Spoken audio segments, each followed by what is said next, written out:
दिल्ली के सीएम अरविंद केजरीवाल को किया गया गिरफ्तार। दिल्ली की नई शराब नीति क्या थी, इसमें किस तरह के भ्रष्टाचार के आरोप हैं, आखिर शराब घोटाला है क्या, किन किन को गिरफ्तार किया गया अब तक, दिल्ली के सीएम अरविंद केजरीवाल आखिर क्यों गिरफ्तार हुए हैं, क्या है उनके पास अब ऑप्शन और ईडी ने उन पर क्या 5 आरोप लगाए हैं, जाने आज के एफआईआई में सिर्फ एबीपी लाइव पॉडकास्ट पर। हाय, मैं हूं मानसी आपके साथ। सबसे पहले आपको यह बता दें कि आखिर हुआ क्या, फिर बताएंगे क्यों और कैसे हुआ। 17 नवंबर 2021 को दिल्ली सरकार ने नई आबकारी नीति लागू की। 8 जुलाई 2022 को दिल्ली के मुख्य सचिव ने नीति में घोर उल्लंघन की रिपोर्ट दी।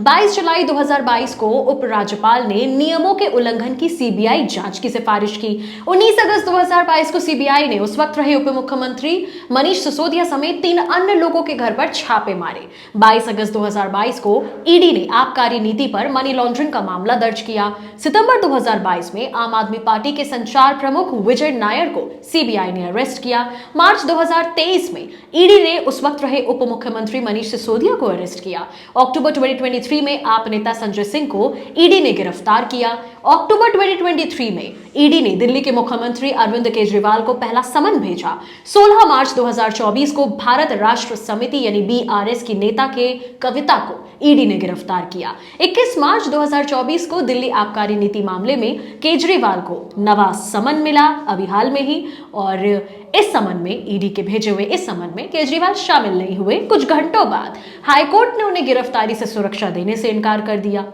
देश की राजधानी दिल्ली में हुआ शराब घोटाला इन दिनों देश भर में सुर्खियों में है। गुरुवार यानी कल शाम ढलते ही दिल्ली के मुख्यमंत्री निवास पर प्रवर्तन निदेशालय यानी ईडी की टीम पहुंची। मुख्यमंत्री अरविंद केजरीवाल से शराब नीति मामले में करीब 2 घंटे पूछताछ के बाद केजरीवाल को ईडी ने गिरफ्तार कर लिया।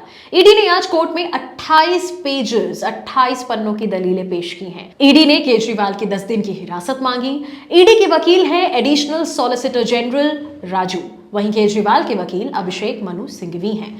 केजरीवाल पर 5 बड़े आरोप हैं। ईडी की जांच में सामने आया है कि प्रोसीड ऑफ क्राइम के दौरान 338 करोड़ रुपए आम आदमी पार्टी तक पहुंचे हैं। यह है पहला आरोप। दूसरा आरोप यह है कि शराब नीति मामला या कहें आबकारी मामले के आरोपी इंडो स्पिरिट के डायरेक्टर समीर महेंद्रू ने पूछताछ में ईडी को बताया कि अरविंद केजरीवाल के बेहद करीबी विजय नायर ने उसकी मुलाकात फेस टाइम ऐप के जरिए दिल्ली सीएम से करवाई थी। इसमें अरविंद केजरीवाल ने उससे बोला था कि विजय नायर उनका आदमी है और उसे नायर पर भरोसा रखना चाहिए।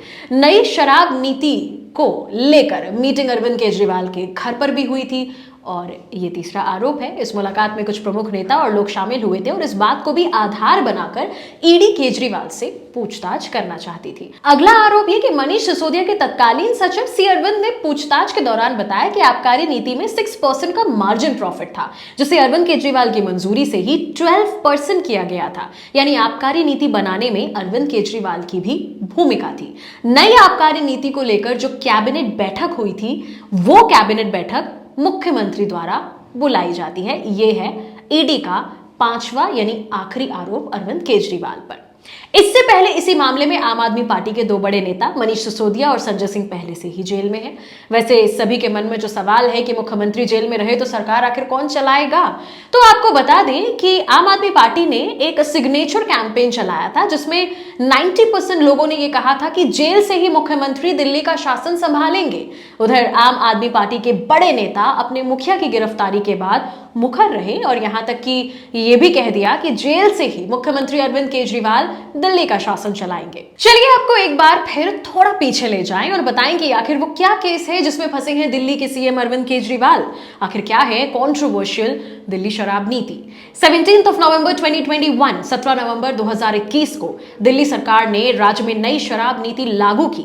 इसके तहत राजधानी में 32 जोन बनाए गए और हर जोन में ज्यादा से ज्यादा 27 दुकानें खुलनी थी। इस तरह से कुल मिलाकर 849 दुकानें खुलनी थी। नई शराब नीति में दिल्ली की सभी शराब की दुकानों को प्राइवेट कर दिया गया।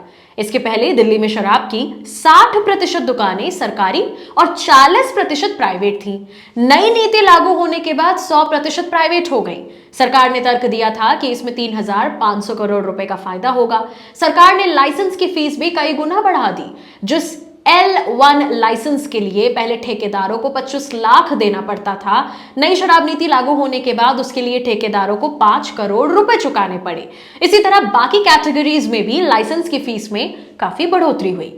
नई शराब नीति से जनता और सरकार दोनों को नुकसान होने का आरोप है। वहीं बड़े शराब कारोबारियों को फायदा होने की बात कही जा रही है। शराब बिक्री के लिए ठेकेदारों को लाइसेंस लेना पड़ता है और इसके लिए सरकार ने लाइसेंस शुल्क तय किया है। सरकार ने कई तरह की कैटेगरीज बनाई हैं। इसके तहत शराब, बियर, विदेशी शराब, इन सभी को बेचने के लिए लाइसेंस दिया जाता है। अब एग्जाम्पल के लिए, पहले जिस लाइसेंस के लिए ठेकेदार को 25 लाख रुपए का भुगतान करना पड़ता था, नई शराब नीति लागू होने के बाद उसी के लिए 5 करोड़ रुपए देने पड़े। आरोप है कि दिल्ली सरकार ने जानबूझकर बड़े शराब कारोबारियों को फायदा पहुंचाने के लिए लाइसेंस शुल्क बढ़ाया। इससे छोटे ठेकेदारों की दुकानें बंद हो गईं और बाजार में केवल बड़े शराब माफिया को लाइसेंस मिला। ऑपोजिशन का आरोप यह भी है कि इसके एवज में आम आदमी पार्टी के नेताओं और अफसरों को शराब माफियाओं ने मोटी रकम घूस के तौर पर दी। सरकार का तर्क है कि लाइसेंस फीस बढ़ाने से सरकार को एकमुश्त राजस्व की कमाई हुई। इसमें सरकार ने जो उत्पाद शुल्क और वैट घटाया, उसकी भरपाई हो गई। दूसरा आरोप शराब की बिक्री को लेकर है। दावा है कि नई शराब नीति में वही 750 ml वाली शराब की बोतल का दाम 530 रुपए से बढ़कर 560 रुपए हो गई। इसके अलावा रिटेल कारोबारी का मुनाफा भी 33.35 रुपए से बढ़कर सीधे 363.27 रुपीस पहुंच गया। मतलब रिटेल कारोबारियों का फायदा 10 गुना से भी ज्यादा बढ़ गया। वहीं सरकार को मिलने वाला 329.89 रुपीस का फायदा घटकर 3 रुपए 78 पैसे रह गया। इसमें 1.88 रुपीस उत्पाद शुल्क और 1.90 रुपीस वैट शामिल है। अब ये सब सामने कैसे आया, तो ये भी आपको बता दें। Complaints of alleged irregularities in implementation आई, जिसके बाद उपराज्यपाल ने सीबीआई जांच की सिफारिश की। इसके साथ ही दिल्ली आबकारी नीति 2021-22 सवालों के घेरे में आ गई। हालांकि नई शराब नीति को बाद में इसे बनाने और इसकी इंप्लीमेंटेशन में इरेगुलरिटीज के आरोपों के बीच रद्द कर दिया गया था। सीबीआई ने अगस्त 2022 में इस मामले में 15 आरोपियों के खिलाफ नई शराब नीति में गड़बड़ी के आरोप में एफआईआर दर्ज की। बाद में सीबीआई ने दर्ज मामले के संबंध में ईडी ने पीएमएलए के तहत यानी मनी लॉन्ड्रिंग के एक मामले की जांच शुरू कर दी। ईडी और सीबीआई दिल्ली सरकार की नई शराब नीति में कथित घोटाले की अलग अलग जांच कर रही है। ईडी नीति को बनाने और लागू करने में धन शोधन के आरोपों की जांच कर रही है, तो वहीं सीबीआई की जांच नीति बनाते समय हुई इरेगुलरिटीज पर सेंटर्ड है। दिल्ली के मुख्यमंत्री अरविंद केजरीवाल को ईडी ने पिछले साल 2 नवंबर को पहला समन भेजा था। यह summon prevention of money laundering act के तहत जारी किया गया था। ईडी की ओर से जारी चार्जशीट में आरोप है कि जब एक्साइज पॉलिसी 2021-22 तैयार की जा रही थी, उस वक्त केजरीवाल आरोपियों के संपर्क में थे।